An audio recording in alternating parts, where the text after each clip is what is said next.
Rest now. Let the weight you run from every day now draw you down. Later there will be time to tend to everything left undone. Now, rest. Fall into your own bones, lying horizontal on this ground. Come into your dark corners. Come into this original nakedness under all the layers. Come where all your losses split you open. Don't rise yet. Rest. Be drawn deeper down into the salt tide of tears. Let grief wash you, then drown you beyond the name you were first given. When you reached to touch your own mother's face for the very first time, and she smiled her light down into you, now reach those same fingers for the face of infinity, so that opening your eyes you will know the one dreaming you is pleased with you, that everything seen is yourself, and that now is the time to rise wholehearted into the work, aching to be animated by precisely you. So those words are by Brooke McNamara, the partner of today's guest, Rob McNamara. And that piece beautifully summarizes many of the themes that Rob and I explore. Rob is an author, an advisor, consultant, and co-founder at the advisory firm Delta Development, which is an organizational development firm based very much on integral theory, systems theory, and practices of Dharma. Really merging worlds of self, society, and systems. Rob is also the Vice President of Strategy and Innovation at the World Communiversity Educational Initiative, amongst many, many other beautiful things. And I came across Rob with great admiration for his very nuanced articulation of the art of facilitation, holding space, adult human development, evolutionary psychology. He has such an adept experience and therefore insight into what it really means to reweave cultures and ways of being in the world that are rooted in wholeness, that really, I suppose, include more of ourselves. He's also an integral Zen Dharma holder in training under Diane Misho-Hamilton Roshi. And so he really weaves the world of Zen and the teachings of Dharma into some quite revolutionary and progressive perspectives on leadership in the 21st century. And so in this conversation, we explore threads of what it is like to face grief in this time and what the strength and the beauty is of grief on the other side and what it takes to really let ourselves fall into grief, as Brooke's poem beautifully speaks to. We also talk about the paradox of wholeness and our unconditioned completeness, and the very fact that we are, in one sense, already complete. And on the other side, we reach completeness only to be broken down again. And that's the very nature of entropy and our lives. We also touch on the roots and the origins of inadequacy, so we can start to peel our way back to a sense of wholeness. There is so much in here, and so I'm just going to let you enjoy it. Rob, just to note, was joining us from his practice Gompa in Boulder, one of my favorite places in the world so far. And so the connection at times, the technological connection, of course, was a little bit shoddy. And so I trust that you can sit with that and really let the transmission shine through. So with that, I will let you enjoy and look forward to hearing your feelings on the other side. Grab a tea, take a breath, notice the inhale, the exhale, and the space between. A moment in between moments. Here you are. You're listening to Spaces Between with your friend and host, L. Jeffrey. An open exploration into restoring connection in the 21st century in our personal lives, our relations, and our communities. What does it mean to live in relationship to the wholeness of who we are together? I'm not one for ads and am one for creating something beautiful with others, in this case, you. So if you enjoy our time together, I do invite you to subscribe on Spotify or Apple Podcasts, rate and leave a review for the show. And if you're feeling super generous and fueled and filled up by our conversations, you might even consider donating or soon joining my Patreon membership. Just visit www.spacesbetweenpodcast.com, where you'll also find show notes and other useful links and resources following these conversations. So this is it. Let's dive in.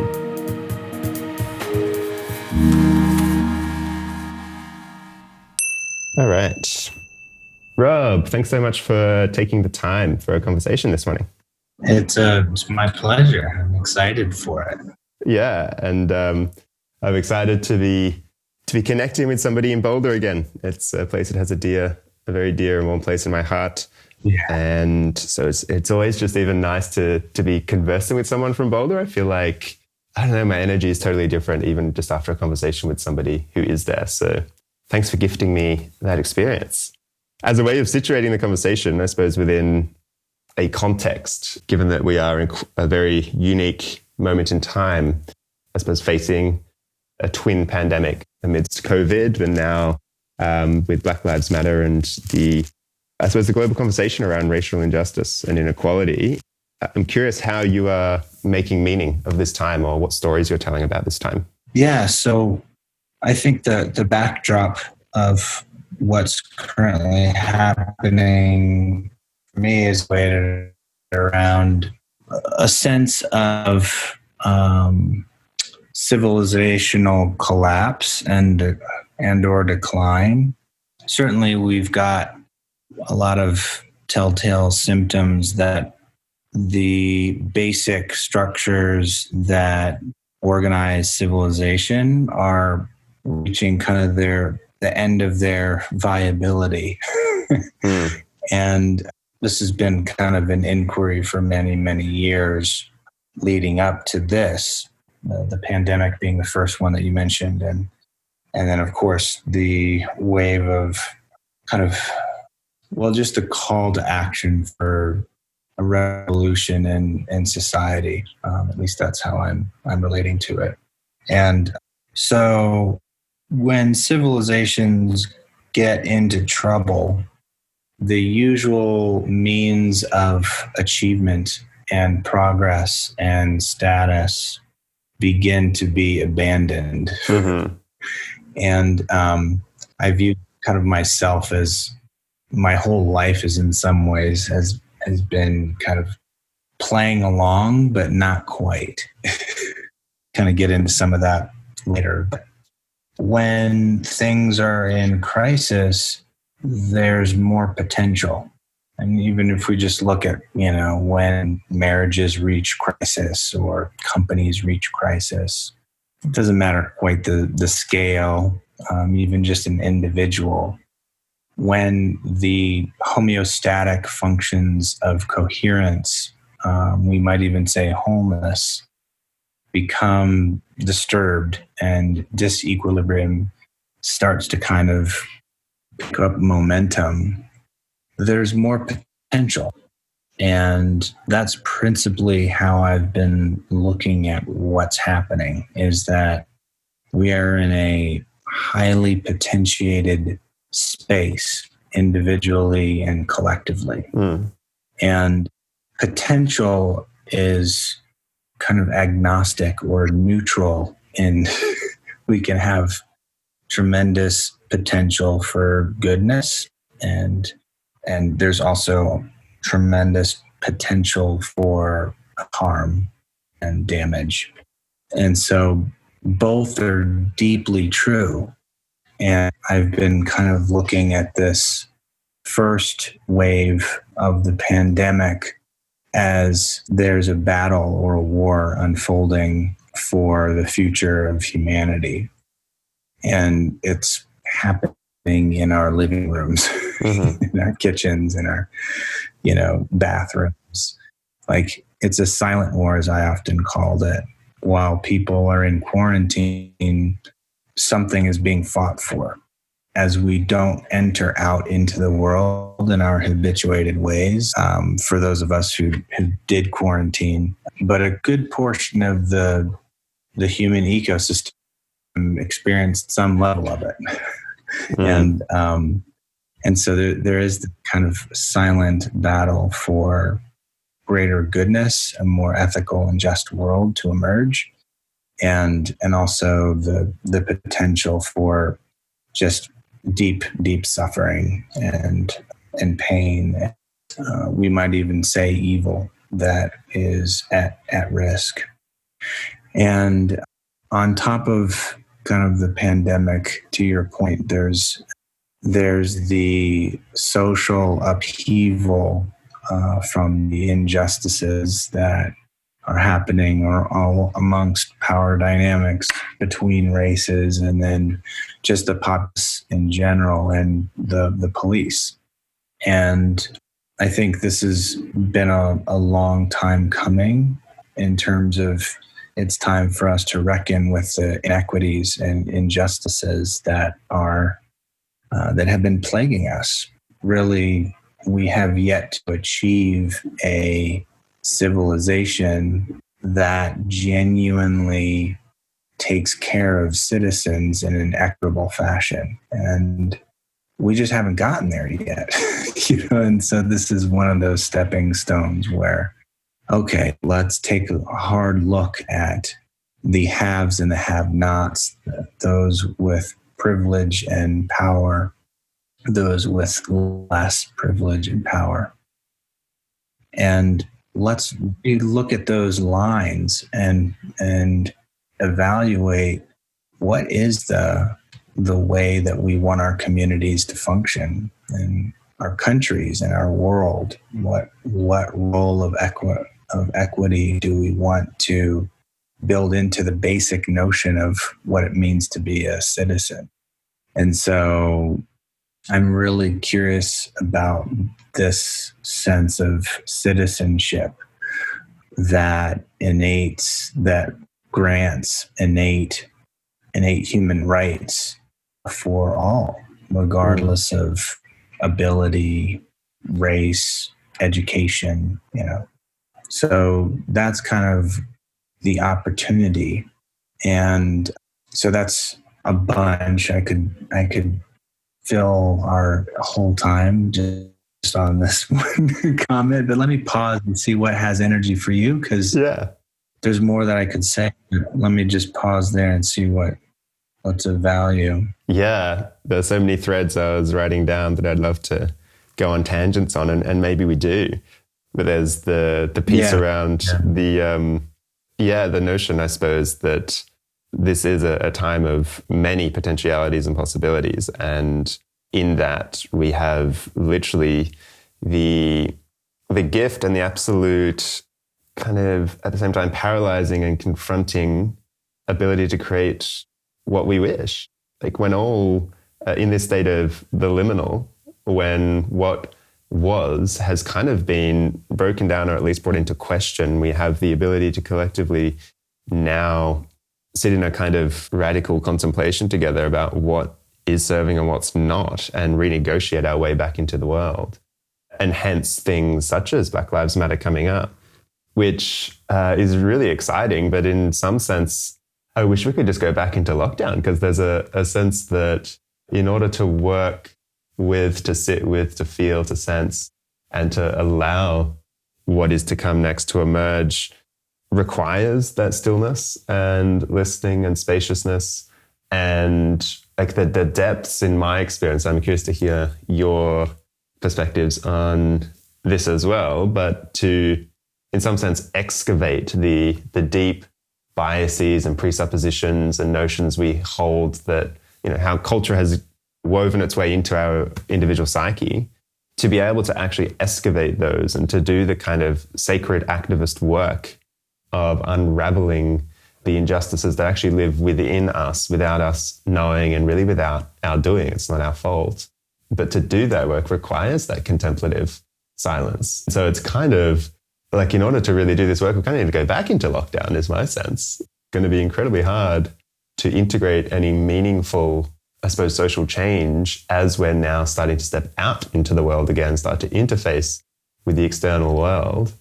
It's just, and it's my sense of what's also feeding this time of absolute chaos, because we're relearning almost how to interact in social spaces, how to be present with another, how to listen again in physical presence, whilst also being faced with maybe some of the confronting ways that us ourselves are actually perpetuating a kind of injustice. Mm-hmm. Yeah. Yeah. And so we will dive, I've written down a couple of notes, so I'll have to dive further into some of those tangents a little later, but to, just for those who aren't familiar with yourself and your work as of yet, I'm curious how what has led to your curiosity and your inquiry into integral development, leadership, and also Zen, and what's taken you on this path and led to this pilgrimage that you find yourself on today? Mm-hmm. Well, what's interesting about my life is that my father, during the Vietnam War, was a missionary in Africa and had kind of a tenacious, unrelenting desire to serve people in need. And as the government was systematically removing aid organizations that were helping out on the humanitarian front, my father kept signing up with different organizations. And as a religious missionary, but after you come back, now this is the fourth organization that you've we keep removing you from the country and then you keep coming back somehow. Yeah. It got him into some significant trouble. As you might imagine, in wartime, that's not a place that you want to be, even if you are working for the Red Cross and other similar organizations. So he was essentially captured for espionage. And it was kind of out of the generosity of a Black man that he was granted an ability to kind of be allowed to leave the country. And so just in the backdrop of what we've been talking about, like my whole life is predicated on a general and that had every reason to either end my father's life or incarcerate him for the rest of his life from his perspective. But he let my dad go. And so I've like, that moves me in terms of when everything is stacked against you and there's deep racial divides and there's deep inequities and there's, serious concerns about, from this general's perspective, betrayals to the country.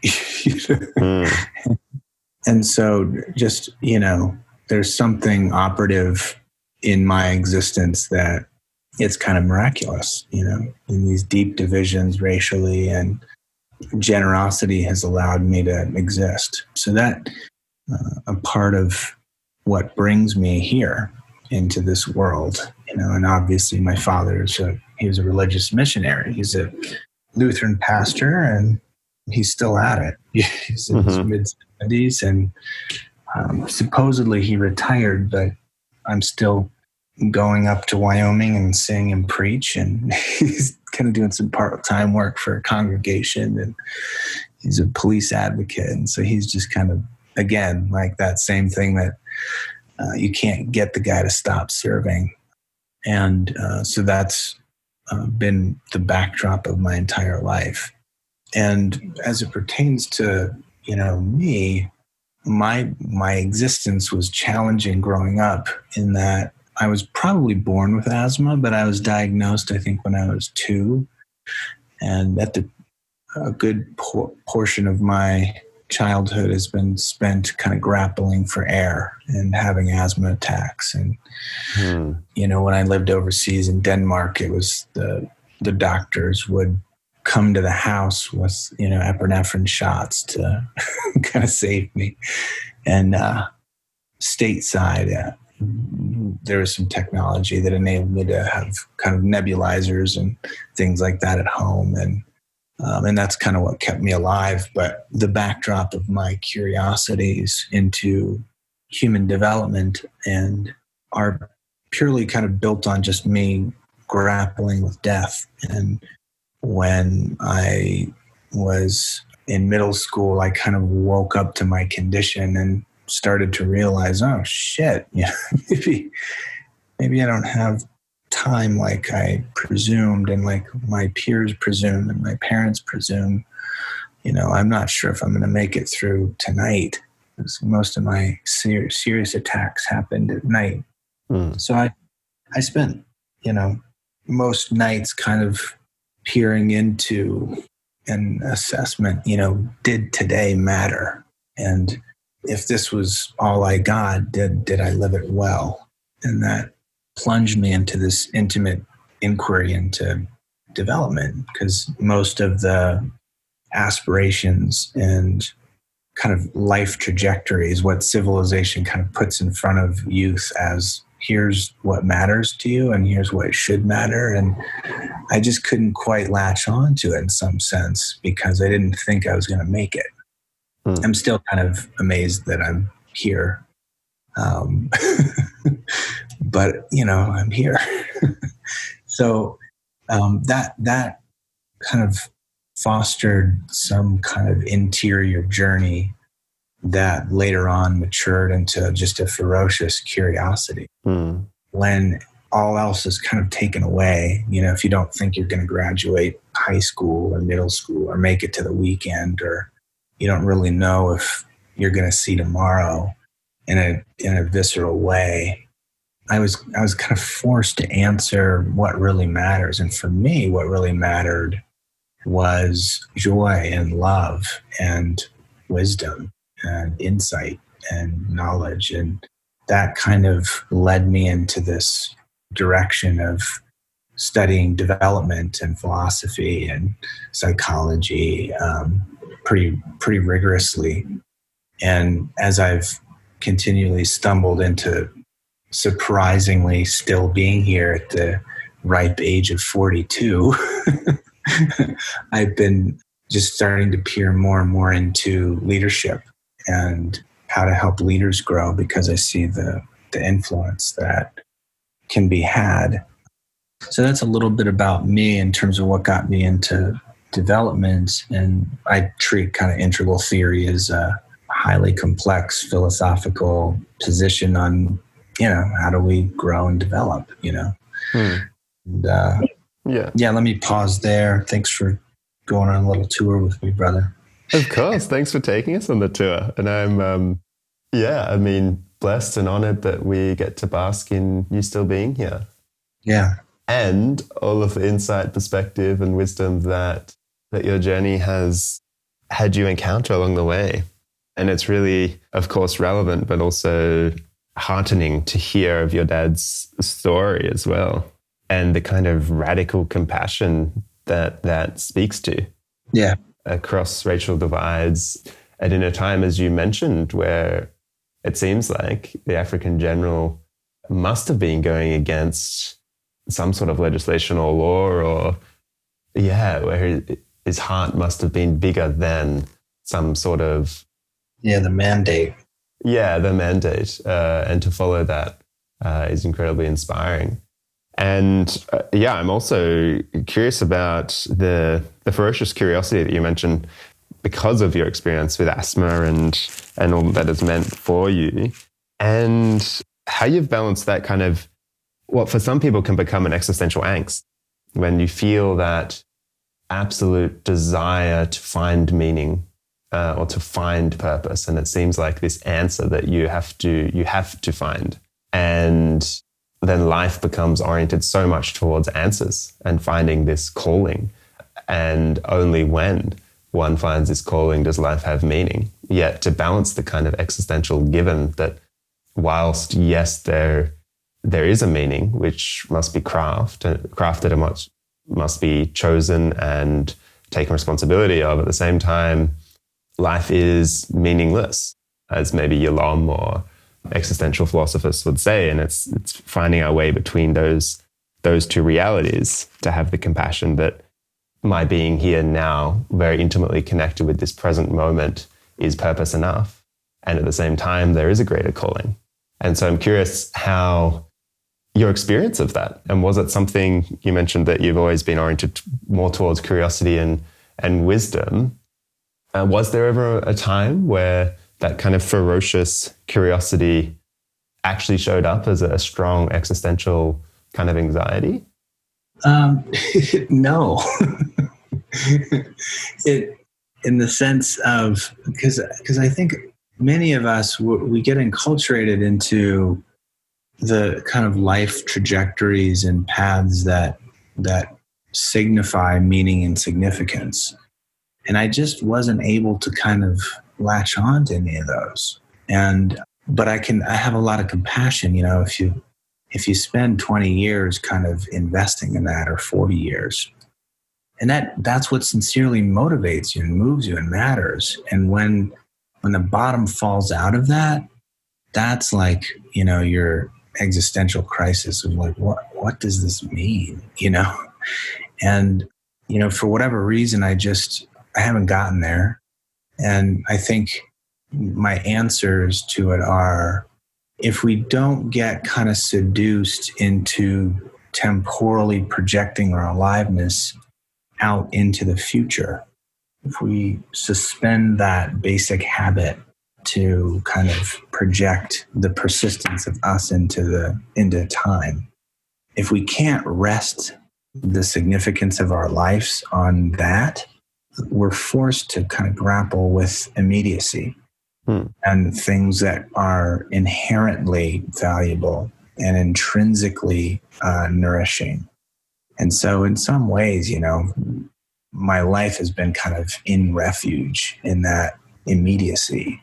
And of course, as I did graduate high school and college, and I'm like, holy shit, I got married and I have kids. Like, I never thought I'd make it that far. Now I can start to project into the future in a different way that comes from like an intimacy with the here and now, we might say, that is aligning towards a future, is aligning and stacking and investing in things being a particular way if I do persist. And then, of course, most of my activity now is like, what can I stack up and create momentum and investment in that actually can generate value for people beyond myself, so that's a little bit scratching it. Yeah. And I suppose that's the craft is the stacking your activities up towards the vision, or I suppose the painting that you're drawing, the painting that you're painting with your life. Right. But at the same time, not having the act of stacking them up, not having them be only because of that painting that you're painting. Exactly. Having them also be because of the joy of the strokes themselves. I think in terms of my life as a coach and as an advisor and kind of mentor, I think that's one of the things that's helped me be impactful with the people that I'm with, is that, I'm super interested in kind of where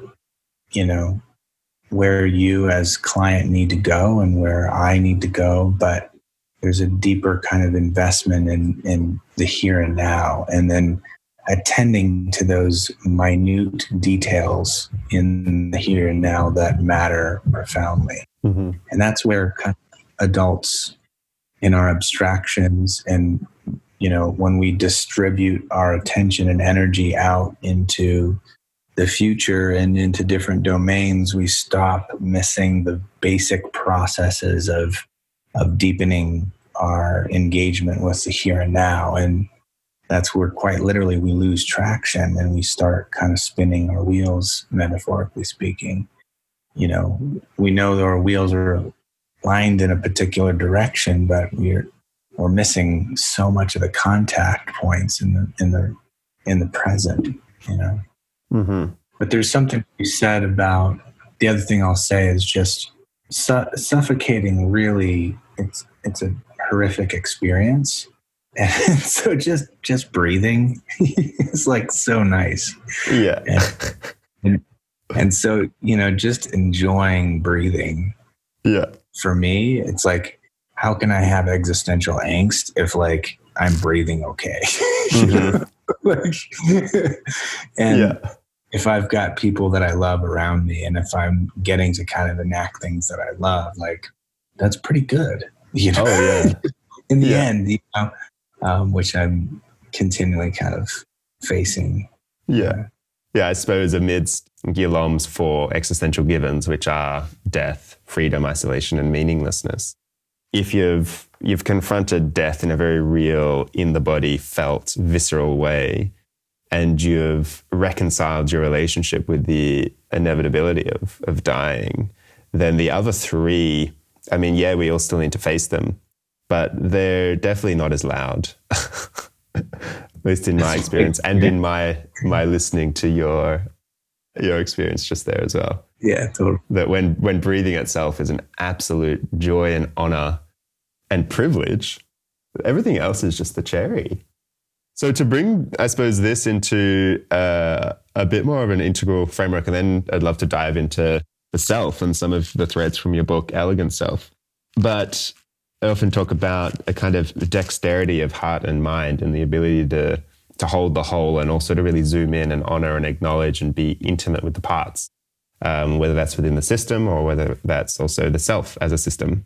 And the parts might be the immediacy of the moment, the felt sense of this here and now, but the whole might be the vision and that painting that we're painting. And so to have the dexterity of being, to be able to sense the whole and have that kind of inform our orientation towards life in each moment, but ultimately to be immediately in contact with the moment.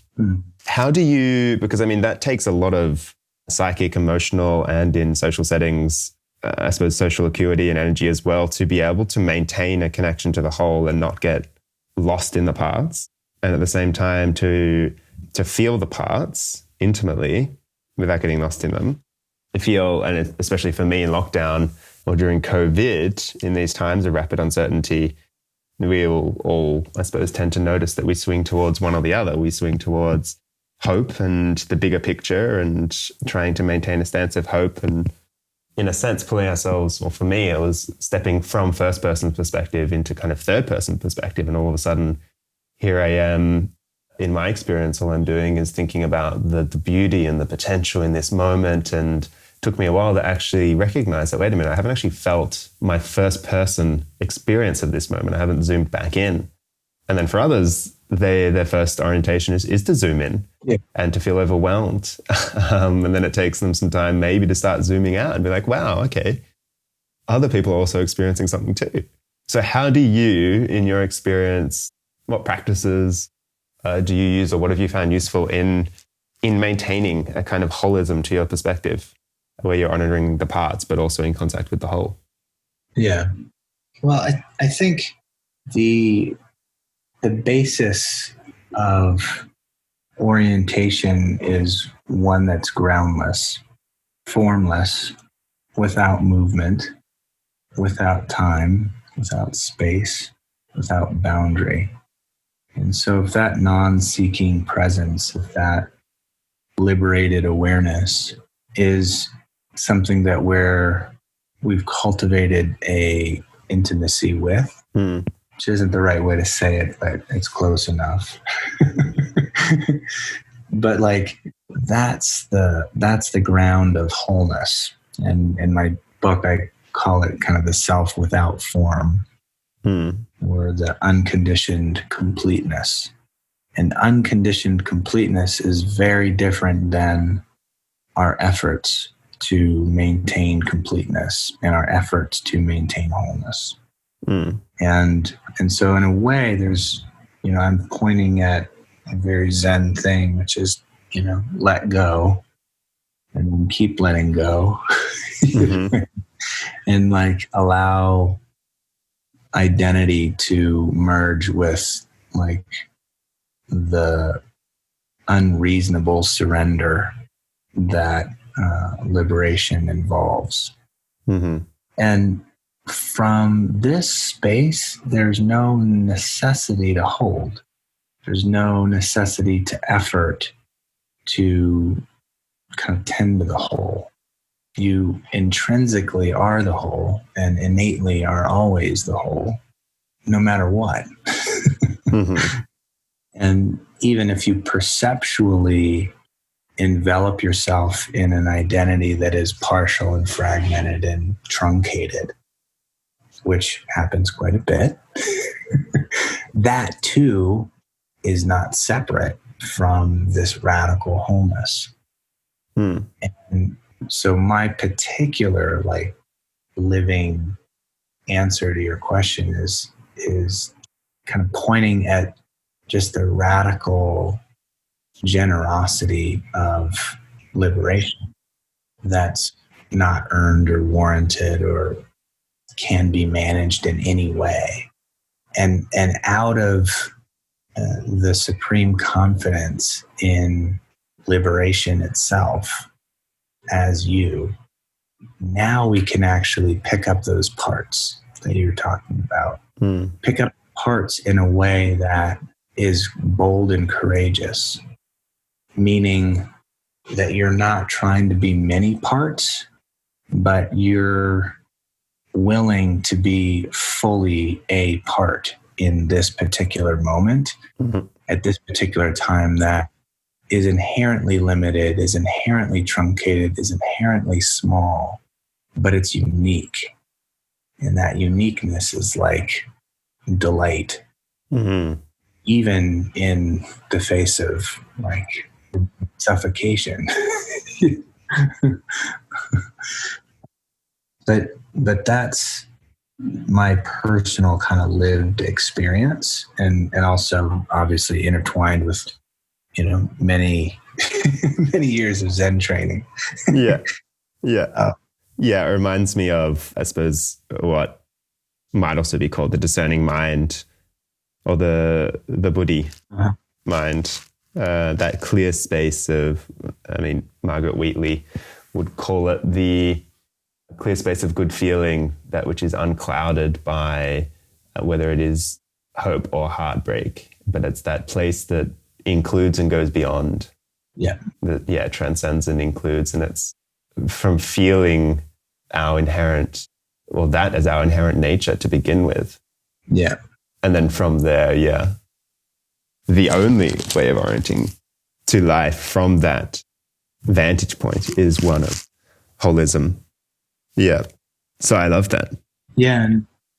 And for me, there's like, how whole or how full can the parts be played is like something that I'm inherently curious about. And as an act of devotion, of kind of giving oneself entirely to something partial, it like, can we wholeheartedly and courageously like cast ourselves into that fullness, you know, that is limited, and how can we play there, and can we profoundly suffer there?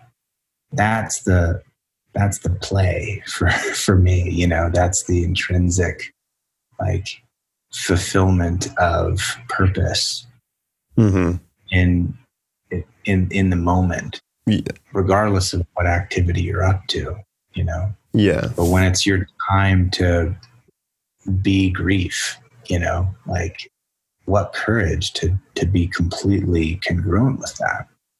And then of course that changes, you know, and then the warrior's here, you know, and that changes. And then, you know, like the director, you know, like I get a flavor of, when you ask these exquisite questions, that there's a part of you like conducting a symphony, you know, like, and I need a little bit more energy coming from over here on the strings, and I need this to come in next. And like the totality of the parts creates that, the music, you know.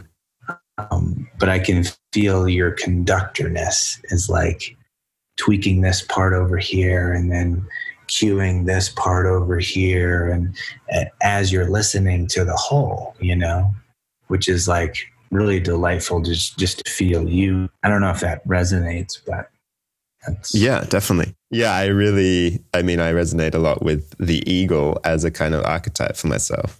Oh, okay. The eagle and the magician. Eagle, because often, I mean, as a facilitator, I really feel myself with my wings spread wide, heart open, holding. And when I need, I'll dive in. but I'll dive in only when I'm needed to dive in. Otherwise, I'll still have my wings wide open holding and strong backs off front. And then the magician, and this is one of the reasons I love tea ceremony as well, is because it really does feel like that conductor role where I have a kind of deep tether to the strands of the experience taking place in front of me, at least my bodily experience of what's taking place in front of me with those sitting around the tea table. And then knowing that I just get to weave this experience with them. And so I can, from the perspective of the whole, really dive in and just do very tiny, tiny little things that I know will add up to be this magical experience. But I love that, treating it as a kind of musical composition. And the same in like therapy and working with clients. It's really, the therapy is the music, and it should feel like music. But I suppose the thinking behind the therapy, the case formulation or the case conceptualization, etc. And the same in a workshop setting, all of the planning happens outside the room. But when you're in the room, it should feel like the musical performance. It should feel like not only the mentalization of the workshop and the structure is there, but there's also something that cannot be described that's taking place. Something that nobody knew or could ever know was taking place. Yeah. Yeah. Thanks for sharing. Yeah. Yeah. Thanks for the reflection. Yeah. So to bring it, I suppose, into here and now in the context of where we are in this time again, just to make it deeply relevant. So what was the piece around giving ourselves wholeheartedly to something that is partial, for me, speaks to the sentiment of enoughness and allowing this here and now to be enough without having that sense of missing out on something more, or that if I just allow myself to really feel all that is here now, that somehow I am missing out, or somehow I'm going to be behind if I just commit to this here and now. So yeah, I'd just love to hear, I suppose, a little bit about in The Elegant Self, you speak to the trap of completeness and the origins of inadequacy. I suppose I'd just love to hear more about that, and then also how you feel that might show up in this time as we start to sit amidst these questions and these rapid transitions in our time. How do these, I suppose, traps of completeness, how do they show up in this time? And what might we do to hold them, and repattern them in a way that serves the whole? Well, the relative completeness, not the unconditioned side. You can't puncture that one.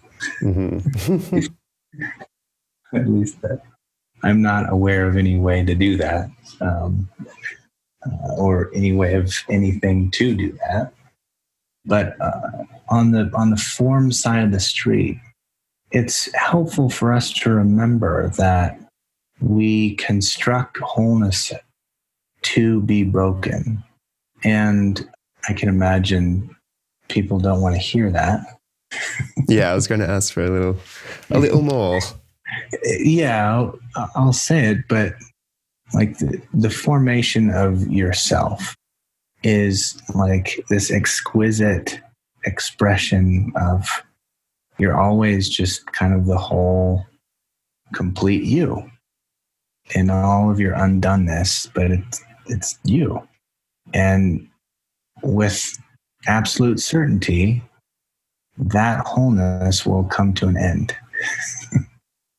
And it will come to an end because of some disequilibrium that invokes itself in your life, as in the loss of meaning, the loss of a friend, loss of a community.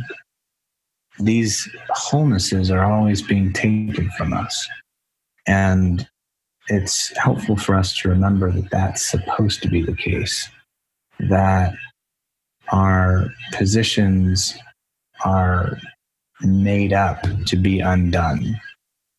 And that's what makes them precious.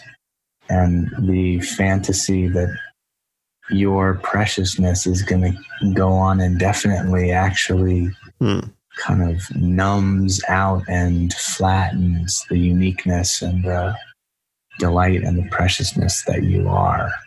And for these times, when we look at, for example, the racial divide in the United States and other places in the world, really we can say around the world, the divides, that those are supposed to be happening. And they're supposed to be happening because they're dismantling what was. Mm-hmm. And they're providing kind of fertile opportunities for the emergence of something more whole, more complete. Of course, will be disassembled. But for me, I'm profoundly disturbed and also really curious. Yeah. How can we be kind to the ways that we harm each other and the ways that we hurt and the ways that we divide each other? And in a way, we need to do that if we are going to actualize some greater wholeness that we can start to experience and perhaps establish for future generations. And the idea of us getting rid of us hurting each other and finding simple solutions and even complex solutions where we get out of it, I'm suspicious of. Seems that the way that reality is, independent of what we think about it, is that life invokes death. Mm-hmm. Trust invokes betrayal. Right invokes wrong. Inside invokes outside. Having power invokes not having power. And not having power invokes power.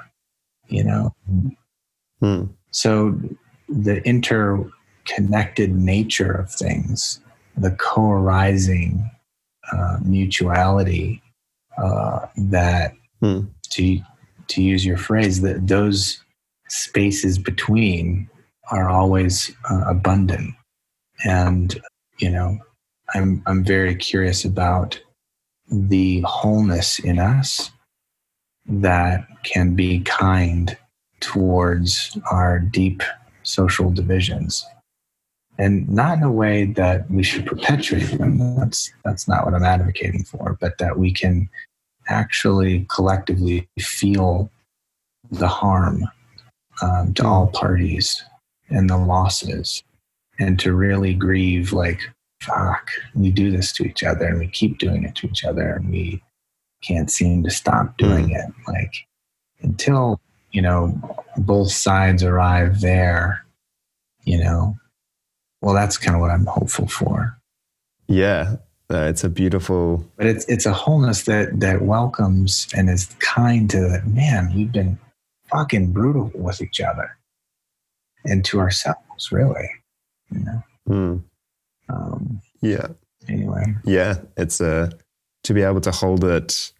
I've just been in this time really sitting with, it took me a while to, I suppose, situate myself in it and really sit with what is my sacred activism in this time. And for me, it was really to feel the grief of the injustices that I've felt in my own life, whether it is to do with, my own heritage, being half Indian, or whether it be to do with my sexuality, but really connecting with the grief in my own life and feeling that in my body. And from that place, being able to empathize and have a deep empathy, a radical compassion, and just sitting with the fact that true compassion is very rarely comfortable, but always unifying. Right. True compassion requires us to go to those depths where we feel the grief and the hurt, the anger, the frustration, within ourselves. And only from that place can we truly unify with those who are having their experience. But I suppose for me, it's always like that takes so much time and practice. And in this way that our, I suppose, culture and system is set up, where we work 8 or more hours a day, how do we, I suppose, create the space for those practices that do allow us to hold and to sit with the ways that we will forever butt up against each other?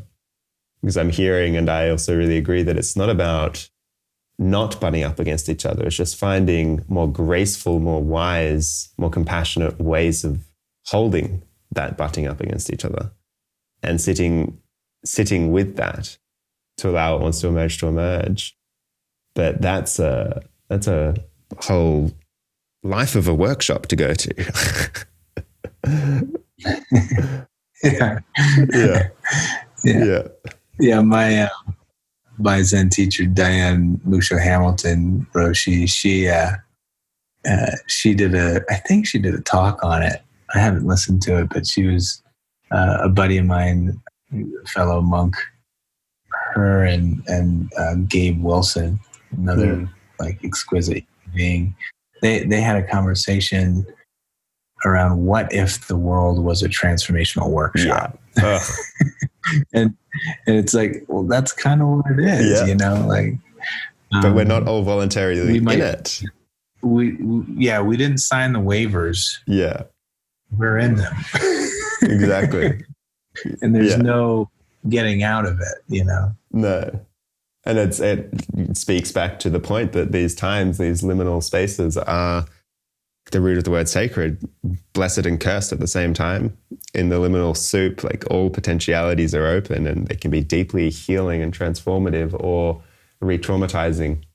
And if we're not aware of the potentialities, if we're not aware that we're always in that transformational workshop, and if we don't attend to with intent, then we do run the risk of just deepening the trauma and the injustice that we've experienced, and now we might be perpetuating.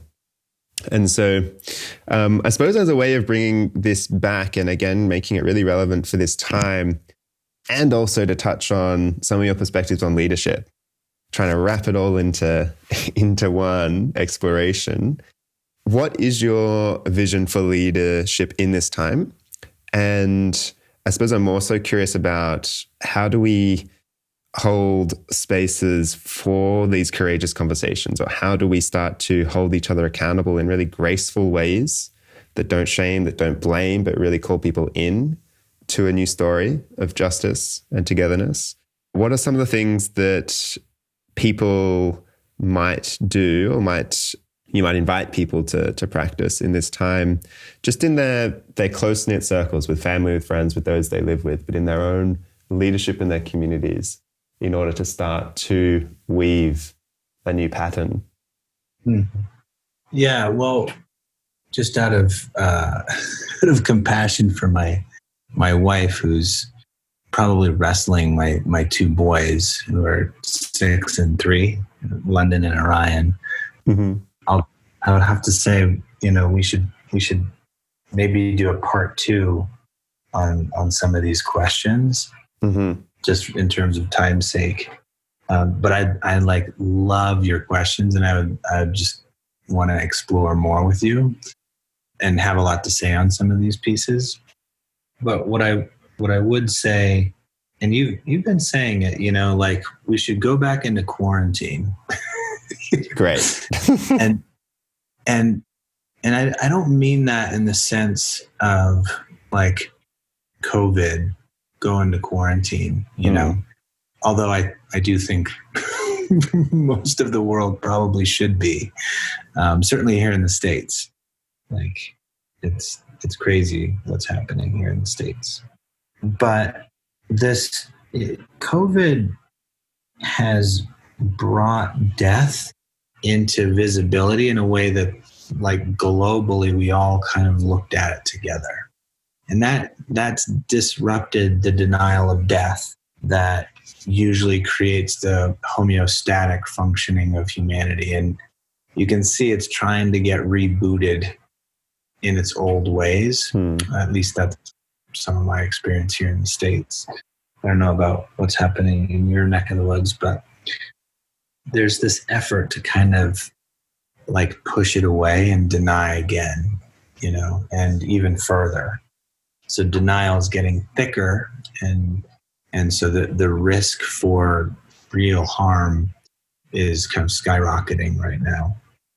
But this notion that you mentioned of like, I think we need to go back into quarantine, which is like, how do we pull our attention back from the world and kind of deepen our roots into ourselves, such that we can start to answer these questions that we've been grappling with of like, who do I really want to illuminate and enact in the face of life and death, in the face of colleagues, in the face of lovers and families and strangers? Like, what is the humanity that I really want to illuminate?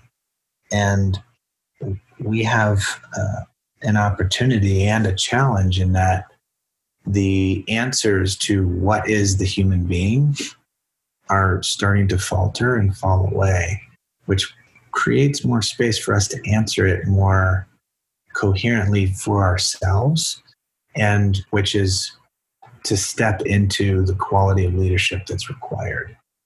Like, we don't need leaders that are better at leading organizations or countries. We need leaders that can actually demonstrate more mature and greater ethical expressions of humanity.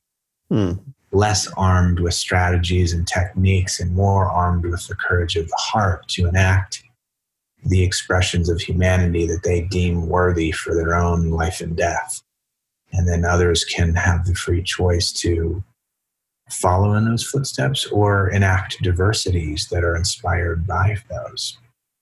So, but it all starts with this very intimate inquiry into, we've got to get intimate with our own answers to what are we?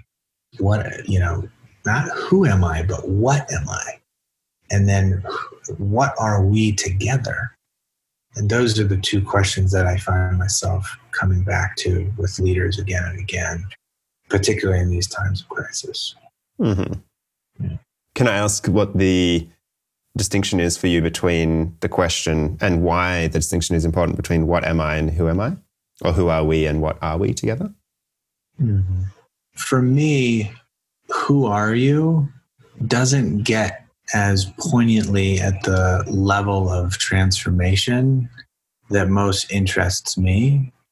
Like, you can propose answers to who are you and who are you becoming, because there's a preservation and conservation of just your life story, what was and what's coming next. And like, okay, that's great, but I'm interested in kind of a click deeper. You've assumed yourself to be somebody, which is implied a certain kind of what. And I'm asking leaders, which is not separate from real citizenship.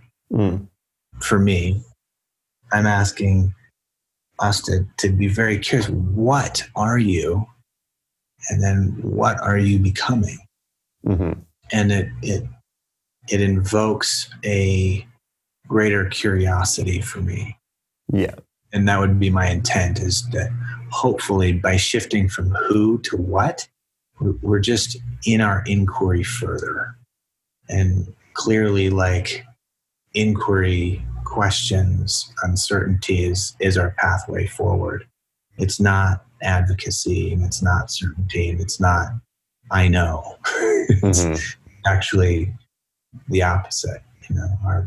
For me to double down on certainties about what you are is probably not the best place to go, But for me to open up, like, what are you, with real sincere curiosity, no, that has so much more gravitas and collective capacity for engagement. Mm-hmm. Wow, we definitely could keep just rolling. So I suppose as a way of just closing this chapter, we'll call it, or maybe even the prelude. Yeah, I'd love to just hear specifically for this time. And I mean, you've shared there two core inquiries that you might invite people to sit with. Would that be your core invitation to people listening to really tend to this time in a graceful, compassionate, and wise way? Or are there any other invitations that you might offer to people as a way of closing? Well, just be suspicious and curious about the ways that you deny death, and see if you can be more kind to welcoming your own ends, and the ways that death is already touching you, because life and death aren't separate. At least that's what I've come to experience. The more I push death away, the less alive Rob is. The closer I allow death to hug me and to keep me company and to animate me, the more vivified and fulfilled I am. So, use these opportunities in these challenging times to look at how our society and perhaps global civilization is kind of wobbling. It's faltering in some very significant ways. And how do we allow that to kind of move us more sincerely? And then there's our personal ending as well. Mm-hmm. Which, it's a diamond. It cuts and creates immense clarity. And so that would be the other piece that I would add, is be kind to death and suspicious of how we avoid it. Yeah. Well, thank you, so much for taking the time, and I do look forward to connecting again and diving deeper into many of the threads. And how would people connect with you, or how would you like people best to connect with you? Oh, yeah. So robmcnamara.com. And then my advisory and consultancy is deltadevelopmental.com. So if you're interested on the org change side of the street, or leadership development in institutions and governments, that would be a good place to learn a little bit about what I'm up to. And you mentioned my book, The Elegant Self, and then I've got another one called Strength to Awaken. So those are a handful of ways to interact with some of the stuff that I've been up to. Brilliant. And of course, we'll put all of that in the show notes, as well as, notes in our conversation, which will hopefully inform chapter 2. Thank you so much, Rob. Yeah, let's do it again soon, brother. Let's, for sure. Yeah. All right. Thanks for your time and your inquiry, and thanks for hosting the conversation. No worries. What questions are still whirring inside for you? What landed and rung loudly for you? Let's take a moment. Thank you for joining me for another life-affirming and enriching conversation, each one a light, a torch to guide us on our path to being in right relationship with ourselves, those we walk with, and the ecologies we are very much a part of. I trust this has gifted you something to place in your toolkit to support you in your journey and your leadership. Make sure to connect with me and leave any comments on my Facebook or Instagram page at @ljeffrey, and check out the links in the show notes. This show is completely funded by listeners just like you, so if you feel generous and wish to be part of nourishing these inquiries that we're exploring together, you can leave a once-off donation or soon subscribe to my Patreon membership. Show notes, resources, and donations are all at www.spacesbetweenpodcast.com. Until next time, remember, we can't rush our way back. Notice connections and tend to the sweet, sweet spaces between. Lots of love.